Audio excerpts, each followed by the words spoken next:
Bea Cukai Langsa kembali melakukan penindakan terhadap pengiriman 1 juta batang rokok atau setara dengan 119 kardus rokok tanpa pita cukai dalam operasi yang dilakukan di Jalan Lintas Medan Banda Aceh, tepatnya di Kampung Aramiah, Kecamatan Birembayun, Kabupaten Aceh Timur.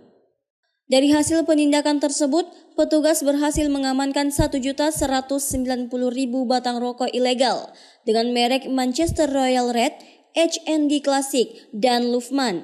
Nilai barang tersebut diperkirakan mencapai 2,83 miliar dengan potensi kerugian negara akibat tidak dibayarkannya cukai sebesar 2,2 miliar.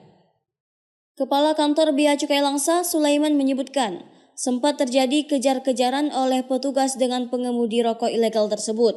Namun pelaku berhasil melarikan diri dan meninggalkan kendaraan beserta muatannya di pinggir jalan.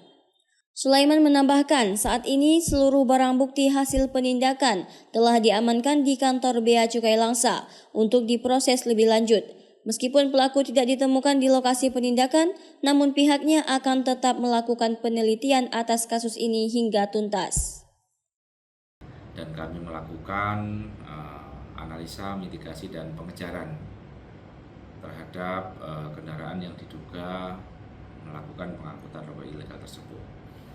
Dan di tengah kepadatan lalu lintas kami juga sempat kejar-kejaran, sempat kehilangan jejak dan sebagainya, dan pada akhirnya kami menemukan kendaraan tersebut di jalur Jalan Aceh Medan, tepatnya di Kecamatan Birembayun di Aceh Timur.